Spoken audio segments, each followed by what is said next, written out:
Hello, ladies and gentlemen. My name is Zach Markowitz, and I today will be talking about fetal alcohol syndrome.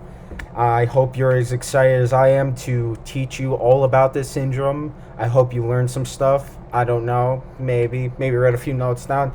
You never know. It doesn't hurt. But without further ado, are you ready? Let's get into it. Slide number one. We're going to first go over what is fetal alcohol syndrome. So, some people are just like, it affects the brain and affects how you look, but that's not all. Fetal alcohol syndrome, known as FAS, is a permanent birth defect and developmental disability caused by in utero exposure to alcohol. That is from drinking alcohol while pregnant. FAS is characterized by growth deficiency, a unique constellation of minor facial abnormalities, and structural, neurological, or functional central nervous system. It is diagnosed before the age of 6. FAS and other spectrum disorders affect children differently. Symptoms can range from mild to severe. The symptoms of FAS tend to get worse as a person grows up. In the womb, a baby doesn't have a fully developed liver that could process or break down alcohol, so it could easily get to and damage the baby's organs. Some of the most severe problems happen when a pregnant woman drinks in the first semester, when the baby's brain starts to develop. But the second and third trimester aren't safe either. The brain is still developing then, and this process can be interrupted by even moderate amounts of alcohol. There is no safe amount of alcohol that pregnant woman can drink, and there is no time during pregnancy when it's considered safe to drink alcohol either. On to our next slide, and that will be, how is it identified? So as you can see, there is a baby holding a doctor and a 4-digit number code. And now we will get into how it is identified. So there is no test that can be run in a lab, but doctors will ask the mother if the mother drank while pregnant. When the baby is born, doctors will look for the 4 criteria, or FAS, are 4 different criteria to FAS because not all damage done during FAS is the same.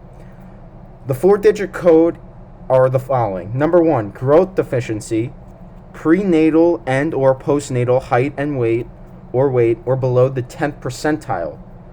Number 2, short palpebral fissure lengths. Number 3, lip philtrum. And number 4, evidence of severe CNS structural and or functional abnormalities. These are known as the 4-digit code to identify fetal alcohol syndrome. If 3 of the 4 of these are present in a child that could be identified, they have FAS. Each rank on the code is how bad the FAS is. It's ranked 1 to 4, 1 being not as bad and 4 being very severe. So, this is really where it starts to pick up, because now we're going to go to what causes it to occur. And as you all could have guessed, mothers who drink while pregnant. As you can see, that mother has a bottle of vodka in her hand. She's not enjoying herself, neither is the baby. When a mother drinks alcohol during pregnancy, the baby absorbs this nutrients and affects the baby even a few drinks. And when I was doing my research, I came across a study done by the Washington Cohort Society saying that even an average drink of 1 to 4 drinks a week can still affect the child's health. So that's pretty, just 1 to 4. That's ridiculous. But like, even a few drinks could still put the baby at risk for other illnesses. Prevalence. Dun, dun. Prevalence. The prevalence of FAS is estimated to be between 0.5 and 2%.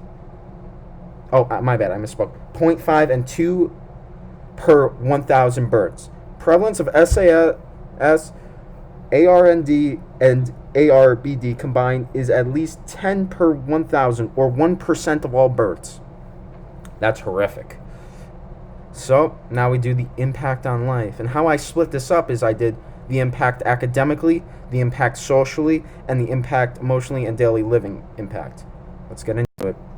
So how does it impact life? Academically, children exposed to alcohol, both without FAS, have been shown to do less well in school, even after controlling for the current environment and the child's IQ score.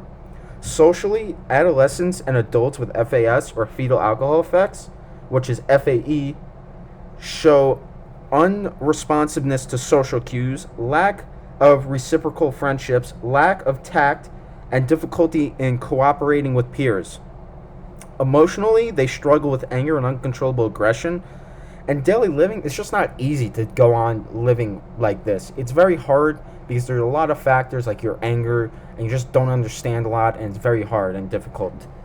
Alright, the next one that we're going to is, what can we do for our children?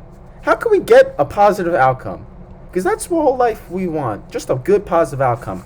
I split this into teachers, parents, and that's all. So, teachers, what can we do for children with FAS to get a positive outcomes? These are the teachers.